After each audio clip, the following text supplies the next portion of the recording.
Hi friends, అందరూ ఎలా ఉన్నారు? బాగున్నారా? ఫస్ట్ టాపిక్ వచ్చేసి చాలా ఇంపార్టెంట్ అయిన మల్టిప్లికేషన్ ట్రిక్స్ అనమాట. మైండ్ క్యాలిక్యులేషన్ ట్రిక్స్ వాటిని నేర్చుకుందాం. 260 ఇంటూ 155 155 దీన్ని కూడా మనం ఏంటంటే డైరెక్ట్గా పెద్ద పెద్ద మల్టిప్లికేషన్ చేయకుండా చాలా సింపుల్గా చేసుకోవచ్చు అనమాట. ఎలా అంటే ఎడిషన్స్, సబ్స్ట్రాక్షన్స్, మల్టిప్లికేషన్స్ ఈ మెథడ్ యూజ్ చేసాము.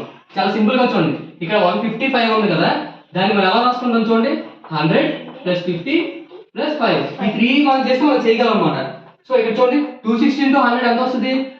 260 ఇంటూ 100 26,000 మనకు వస్తుంది. 50 జార్ అంటే ఎంత వస్తుంది? 50 జార్ అంటే ఇది 100 జార్ కాబట్టి దీంట్లో హాఫ్ అంటే 13,000. 5 జార్ ఎంత వస్తుంది మనకి? 5 జార్ అంటే మనకి ఎంత వస్తుంది అంటే దీంట్లో హాఫ్, దీంట్లో 1 జీరో తీస్తే సరిపోతుంది మనకి, అంటే 1300 అంటే మనకి ఎంత వస్తుంది చూడండి. 003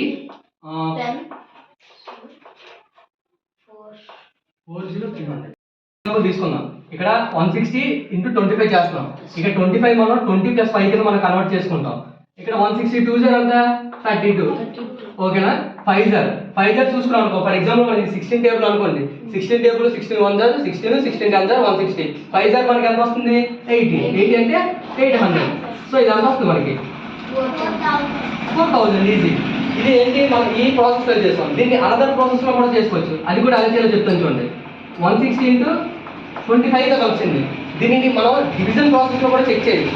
చూడండి 16 ఉంది కదా, దీన్ని మనం ఎలా రాసుకోవచ్చు అంటే 25 మనం ఎలా రాసుకోవచ్చు? ఇంటూ 100/4 కింద చేసుకోవచ్చు అనమాట. అంటే 00/4 ఇలా చేసుకోవచ్చు. అప్పుడు ఎంత వస్తుంది?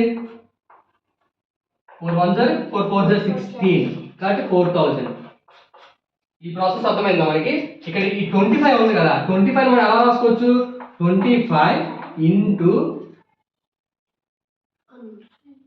4/4 ఇలా రాసుకోవచ్చు అనమాట. అప్పుడు ఎంత వస్తుంది?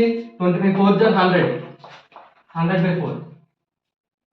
మనకి ఎప్పుడైనా సరే ఈ వాల్యూ 25 వచ్చిందంటే దాన్ని మనం ఏం చేసుకోవచ్చు అంటే సింపుల్గా చూడండి. ఇక్కడ 160 ఉంది కదా, ఇక్కడ ఇంటూ 25 వచ్చిందంటే దాని పక్కనే 2 zeros/4 అప్లై చేసి మనం డివిజన్ చేసుకోవచ్చు అనమాట. అలా చేస్తే మనకు ఆన్సర్ వస్తుంది.